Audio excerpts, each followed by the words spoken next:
Yes, today I start with a ringing bell for you. I'm already sitting here with a cup of tea. No, it is coffee, but a green coffee. It's a healthy, wonderful coffee. Yes, I make myself relaxed for you to be prepared for you becoming relaxed, because yes, it is like when someone is yawning and you are yawning, the same way when I am relaxed and I let you feel this relaxation energy, it also can take over you to become relaxed. Yes, and today I have another wonderful talk from Eckhart about the most unseen, unaware, unbelievable, but very strong addiction that all of the people that have been going to school, at least minimum, are addicted to. And that is the addiction to thought, to thinking, to produce thoughts in a row. We are not able to stop thinking, to slow that thinking machine down, to tell it to run down, to make a pause, to just not be switched on, but switched off. And I love how Eckhart is explaining it with all his examples. And that's why I found this wonderful talk from him. So enjoy listening now. And of course, I will add some more things in the end. So be excited. What else is gonna be added to that wonderful talk from Eckhart? I have very heavy inner dialogue of all the principles and things that I've read, like, how should I do this? What would Eckhart say? And actually my thought process starts getting more active. And I think I'm losing the presence by that thought process. And then I think of your latest book with the cartoons, which I love, which I think there's one with a little bird in the tree. He's talking to the dog, and he's very upset. And the dog says, "What's wrong?" And the bird says, "Well, I'm thinking about yesterday and this and that, and I'm worried about what's going to happen in a week, 2 weeks, about the future. What do I do? What do I do?" And the dog just looks at him and says, "Stop thinking." So how do I, it seems you try to stop thinking, and you read all this and you try to practice it, get closer to practicing it or even practice it, it's causing a lot of thoughts to happen. So is that different kind of thoughts, or those thoughts that I should break that kind of habit? And if so, how? Okay, thank you. Now, there's a lot of talk these days about, not just talk, actually it's happening, addictions. Many people are addicted to all kinds of things, substances. But one of the greatest addictions, or rather the greatest addiction, you never read about it in the papers, because the people who are addicted to it don't know it. It's the addiction to thinking. It's actually addictive. Can't stop thinking. It's like can't stop drinking, can't stop smoking, can't stop eating, can't stop thinking. Thinking is the greater addiction than any of these. And it's an addiction because first, it's been a drug, it's been around for so long, and it's a pseudo sense of self. So it's a great reluctance on the part of most people to let go of thinking, which is equated with the state of sleep, to let go of thinking. There isn't that much to understand in this teaching. There's a little bit to understand about how the ego works, but even that is just mainly a self-observation. The main thing about it is presence. Presence. And presence is a space of no thought, but presence can also be there in the background even when thinking is happening. You can still be not completely involved in the thinking. Thinking loses the ability to create havoc in your life and confuse you. So your choice then is not to understand more or to bring some intellectual analysis to the practice, but to practice the state of not thinking, which can be arrived at by various ways, as you probably know. If you don't think about it, just do it. Becoming more aware of the present moment and accept it as it is slows down the overactive mind, is one thing. Because a lot of the overactivity of the mind is an attempt to get away from the isness, the simplicity of the present moment. So, to become more aware of the present moment as a practice, have perhaps little pointers in your office, at home, in your car. Let's say present moment or whatever, or a symbol for it. And there are different entry points into the present moment. Present moment awareness means thinking subsides, may not disappear completely, but something else arises that is primary. We call it presence or awareness. Buddhists call it mindfulness, which I don't use because it implies your mind is full of things, but it isn't, of course. It's just a mistranslation. So, to be present, first of all, use the present moment to become. But how do you become conscious of the present moment? Now, when you get it, after a while, you can actually sense the presence of the present, so to speak, directly, and there it is. Helpful things are sense perceptions, take you out of thinking. If you're not judging the sense perceptions, labeling, naming, looking around, anywhere, wherever you are, look around. Practice sense perceptions without this compulsive interference of naming what you're perceiving. Oh, that's a beautiful flower. I wonder what it's called. I don't know what it's called, so that helps. I can be free of thinking. If I know what it's called, I can say, oh, that's such, and then drop that. And see what it means to perceive without the interference of concepts, words. At this moment, for example, you're looking at me. Now, let's say between now and now, were you thinking or present? No thought. And while I speak, do you need to think to understand what I'm saying, or can you just listen and understand it? And this is what you're doing.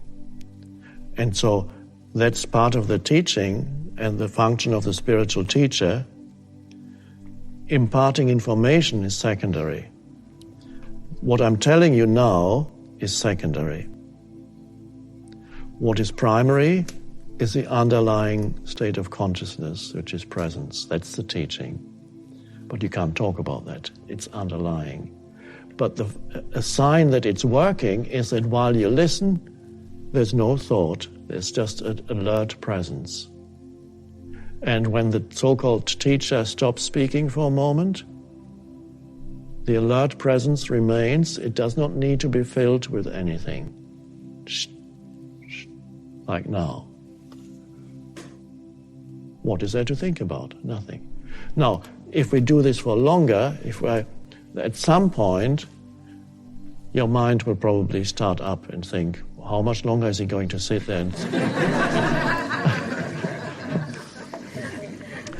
And when that happens, you can allow your mind to say, how much longer is he going to sit there and say nothing, and then come back to presence. And then some other thought will come. What's this all about? And then you can allow that thought to arise and then be present again. Which means you're not really, your priority is no longer to follow the thought where it wants to take you, because the thought has a magnetic pull. It wants more of your consciousness, but it wants to grow, because it's a little entity. It wants to grow, so it wants your attention. And in subtle ways, it tries to get your attention. It says, it might even use a bodily feeling. It says, gosh, I'm hungry suddenly. Why didn't I need to eat something? And then you think of what restaurant am I going to afterwards? And so the presence is gone, you are gone, you are looking for a restaurant in your mind. Which means the thought used as some bodily thing to make thoughts out of it, completely pointless, because you can't find a restaurant because you're standing here. But it can use all kinds of things to manufacture to get your attention. And if you're not careful, if you don't know the mechanism, it's not so much an intellectual understanding, but a simple realization that this is what the mind does. It tries to pull you in. It's fine, that's what it does. Once you know that, you can allow thought to arise without following it where it wants you to go, which is into another bigger thought and a bigger one. So then you become like my dog when it finds a scent. And then suddenly, even when the dog is off leash, usually she's fine, she just runs around you, but suddenly she picks up a scent, and then she goes off completely unaware of surroundings or anything, and she just follows it. And she could get lost. She goes off to the horizon sometimes, just disappears. And that's, when you follow a thought, it goes like that. You can wake up 20 minutes later, and it started with being a little bit hungry and thinking of a restaurant, and it ends up with thinking about how dreadful your life is.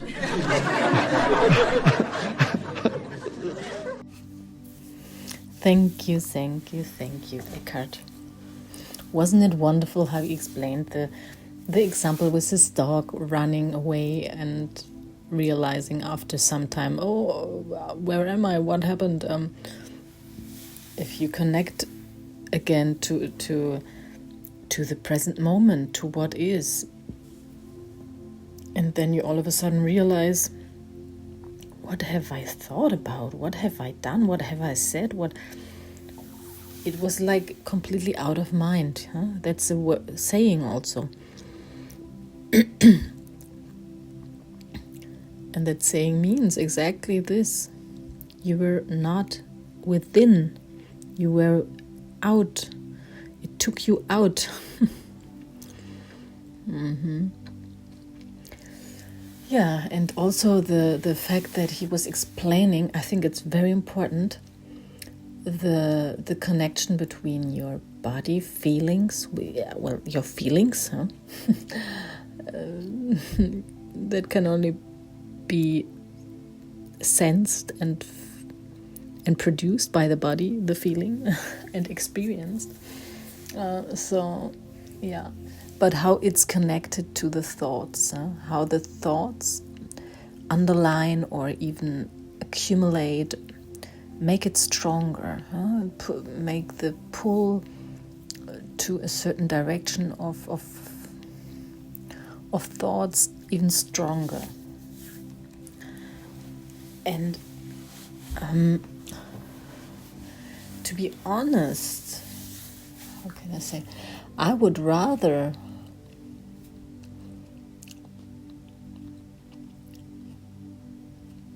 no, not rather. Let's say it differently. It depends on which state of consciousness work you are standing. If you have already a pretty good connection to your to your feelings and your body emotions and your your ability of disconnectedness to your thoughts, then you realize that, and that happens often to me, and please watch yourself. Be now very honest, and you will find the same experience if you really allow the truth. This so wonderful, supportive truth, and that is when you wake up in the morning and the weather is or let's say it another way. It's outside, it's all of a sudden it starts to snow like it did here today. And you wake up in the morning and you seem to be very tired and you would rather lay in bed. So you have a feeling in your body that is telling you, oh no, you want to just relax today and just sleep and just be very not doing much. And then you don't know because you have not looked out the window yet. But do you know, are you aware how much you are connected to what is going on? Meaning, what is out there is connected to you. So if the weather is cold and gusty, of course, it gives the signal to you feeling like not really going out as well. And often what happens, you wake up, you have these thoughts, and then you start producing other thoughts that fit to that feeling. Like, oh, then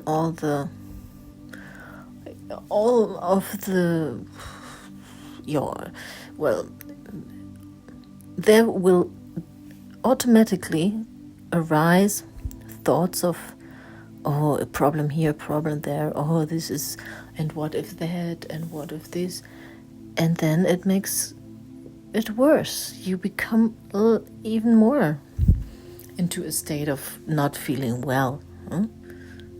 And this is often when you are tired, when you are hungry. What happens when you are hungry? You get aggressive. If you're not conscious, you get aggressive, and you produce bad thoughts. Like when people are around you, you probably are annoyed, and you have the feeling they are annoying, and you are really producing an atmosphere where you have the feeling that the others are doing things wrong, or they get on your nerves, or they behave in a way they shouldn't behave. But if you put that filter over it, you are not hungry and everything is fine. You would not have, in that same moment, not have the wanting to, the need for food at the moment, the hunger. Really ask yourself, would you react thought-wise? I'm not talking about how you feel or how you behave. I'm not talking about your behavior. I'm talking about the thoughts that you're producing in the first place. That's the first thing. The behavior is only the next step after your thought. So it's a thought. Would the behavior of the other people still make you think this should not be, you should not be doing this? Or would it be that you think, oh, interesting, and you would start a joke with them instead? Feel that, feel it, really do it. Take such examples in your life and see and ask yourself, okay, if I would not have hunger, if I would have not been hungry, how would I react on the same situation that was in that moment of being hungry around you? How would you react then? How would you think about it?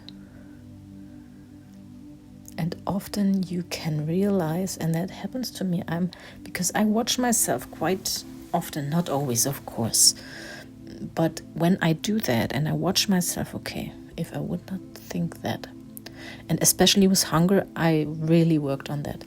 With hunger, I'm pretty conscious.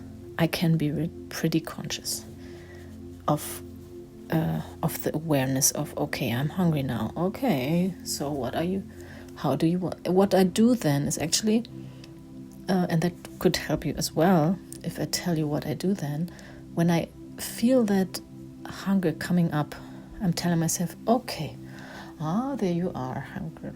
I'm hungry. Okay, that's okay. You can be there, hunger. How do I want to feel? I ask myself, okay, how do you want to feel? How do you want to behave? How do you want to interpret your environment? You want to stay relaxed. That's the answer. You want to stay relaxed, patient, in a good mood. Okay. And the next thing is I say, okay, then I decide that. I decide to be relaxed, open-minded, respectful,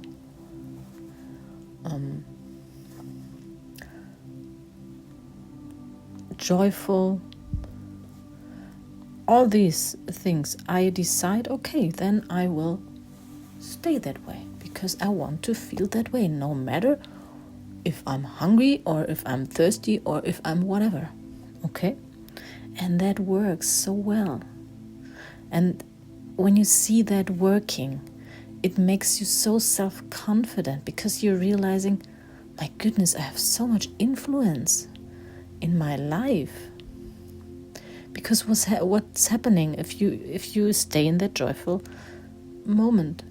You will create a nice atmosphere for everyone around you, and there will be no fights, no arguments, no shouting, no whatever usually comes when you get stressed because you are hungry. I mean, that's just a little example. You can put that same example on other addictional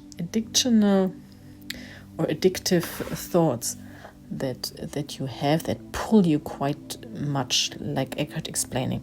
When you have that thought about something and it pulls you, and it pulls you so hard that you forget everything else, that you forget that it's a forgetting, disconnecting to the present moment. Yeah, and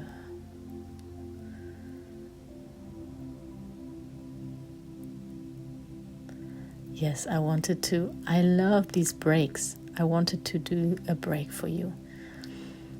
Because, and I will make another one in a few seconds. I want you to feel that break, that silence, that room of no speaking. That room for you of not having to listen, because while you're listening to my words, and I know exactly what you could also maybe face,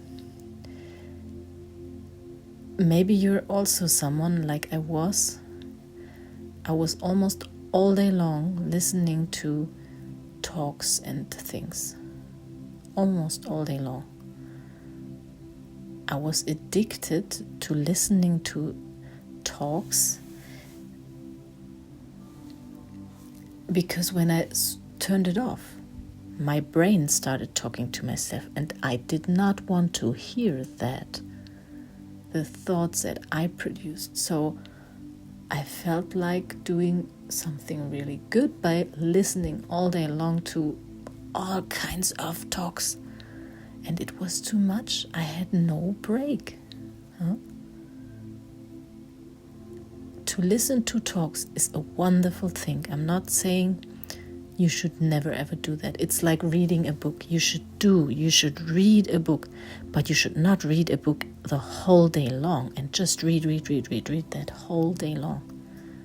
Okay? Because then it becomes an addiction. And you're blocking a connection to what is with you, your body, your system wants to tell you things. And if you are constantly overlaying it with other information, then you will not be able to hear your own voices anymore. And especially, and that is what Eckhart's talk was about, and I love that man who said he's having so many voices in his head, and he's always judging and telling himself what to do, how to do it, because he has read so many things and he listened to so many things that he kind of got confused of just being in that present moment. Yeah. And I experienced the same, really. Because of all this information, I was, even when it was quiet, I had all these voices and things in my head telling me how it should be, and it really was like how it should. Oh, now I should be, I want to be, and it was constant talking. And that's why meditation is wonderful and so important. And meditation can be done by you in all kinds of ways. You could, for example, right now, just sit down, relax, take a cup of tea, as I always tell you. Take a little sip from the tea or the water, the warm water. It's better for your system with warm water, because then your body doesn't have to heat the water up, and it just flows through your body without any effort. And then just sit down, relax, breathe deeply. Breathe in and breathe out. Don't worry, we are not doing a meditation. We are just deciding to just sit down and relax and make our brain slow down. Imagine you have a control in your hand, a remote control, and you can press the volume down. Press the volume down right now.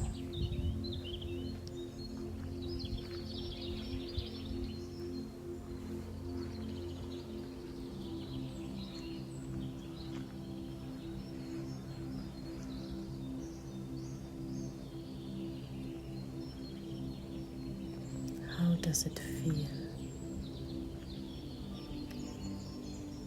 Could you already just do it? Just simply do it? Or did you get up? Did your body tell you to, or your mind to do something because you felt like, oh, I'm so relaxed, and now my head is telling me, oh, I remember I had to do this, I forgot this, I should do that. Does this happen? I know this is happening when we calm down. And all of a sudden the things that we have pushed away, that we have forgotten, simply forgotten, now show up.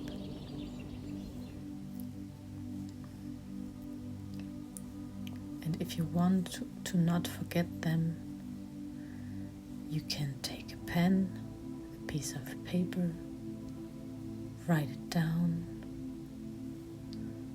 and put the paper by the side. So later on you can look at it. It won't be away.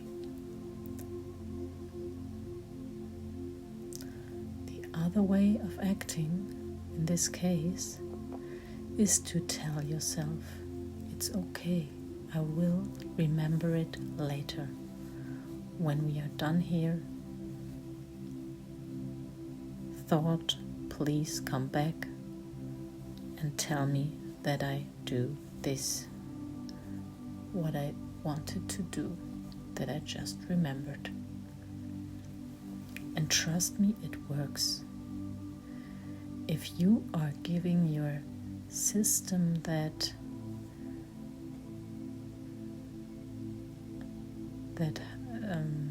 how do you say that order, if you tell your system that order in a relaxed atmosphere or state of being, then you can give yourself an order to remember something, and it will happen.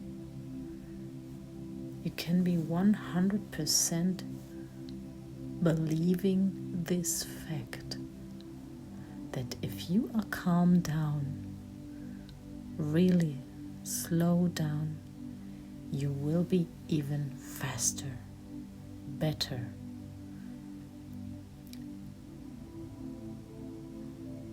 More right, more correct. By becoming slower, you become faster. It's a paradoxon, but it's the truth.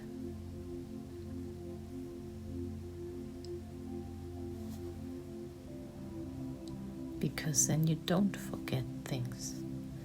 And you do the things you do in a new way, in another way, in a way of so much more awareness and consciousness that you do them right in the first place, and not by this unconsciousness that is hurrying, rapidly, fast doing, stressed doing, but doing things 1, 2, 3, 4, 5, 6, I don't know how many times.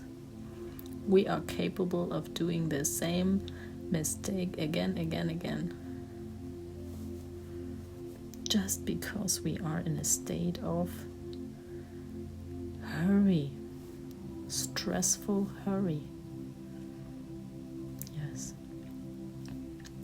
So, decide to not be in that hurry, but be in that consciousness of joy and relaxation. And how do you do that? Always remember that volume control that you have in your hand, and you press it, or you turn that control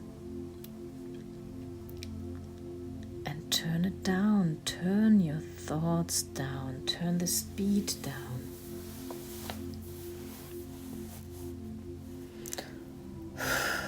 And you can breathe to tell your system, yeah, everything is fine.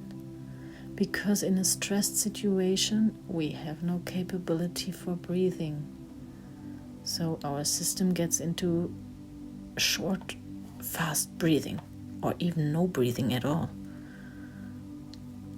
And in that relaxed mode, when there's no lion around that wants to eat you,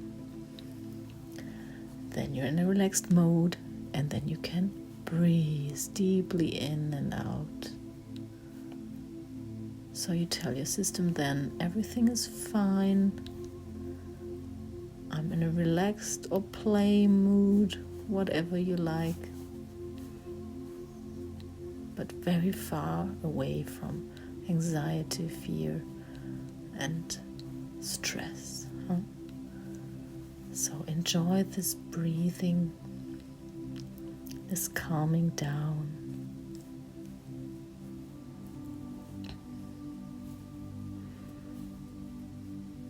And try to, for a few seconds, I let you now, just be.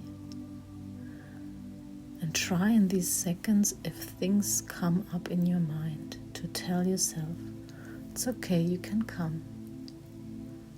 I will remember you later, but now I don't need you. Thank you, and see you later.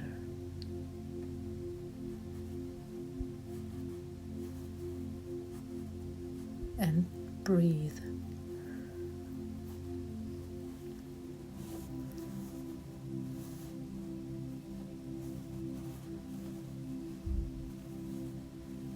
And wait. What comes, what appears, what intuitive, maybe your intuition starts sooner or later and talks to you in a wonderful way. And you will be able to tell the difference if it's your intuition or a stressful voice of your ego. You will for sure be able to differentiate between those two.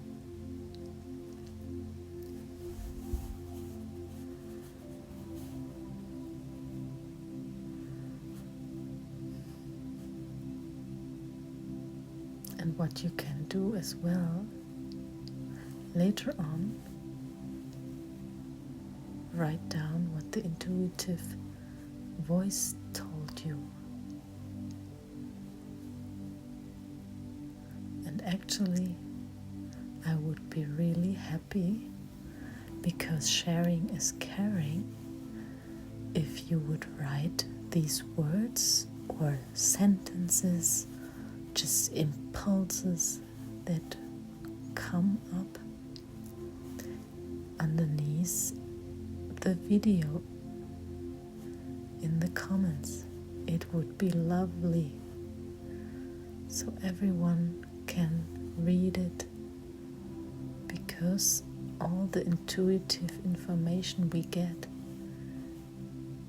is a golden nugget, not just for us, but also for many, many other people out there who will pass by this channel or this video and then read your comment of these wonderful impulses that your intuition is producing.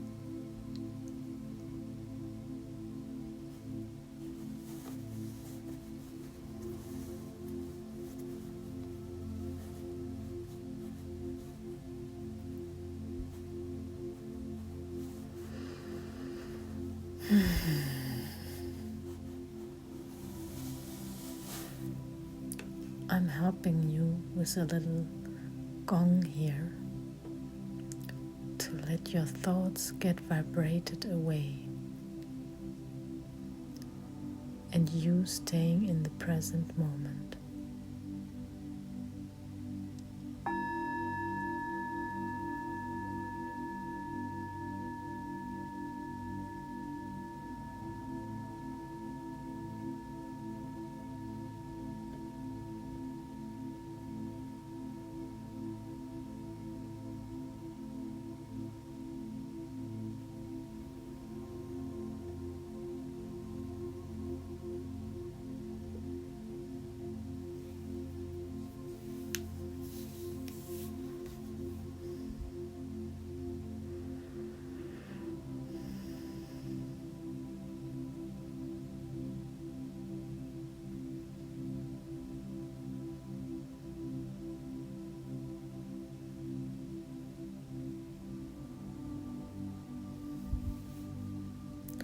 And now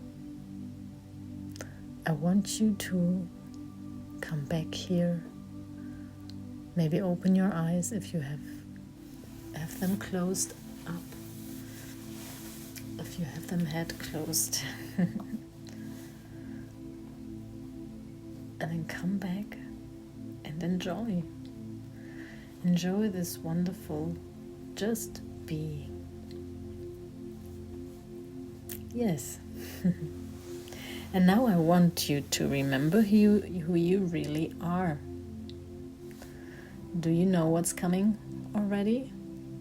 If not, you are the lottery win in your life and in all other lives that you are connected with, that you see, that you talk to, whatever connection you have to any other human being out there.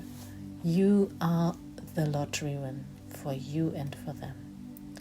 And so is anyone else. Don't you ever forget that.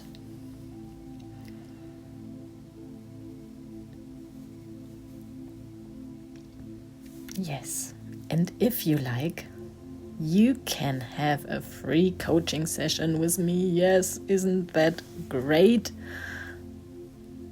It's such a special thing here on YouTube, I'm sure.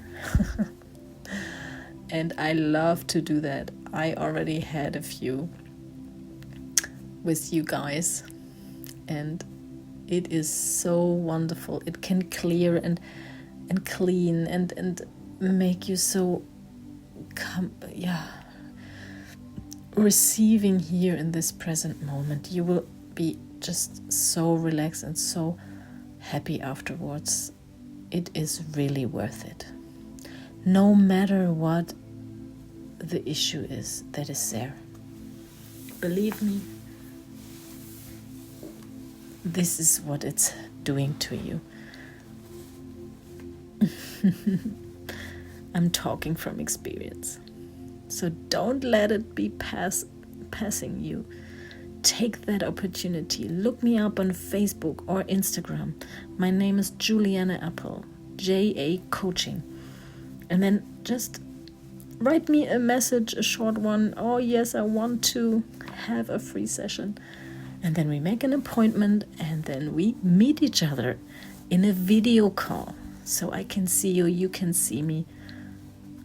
Yes. I love it. I can't wait to meet you.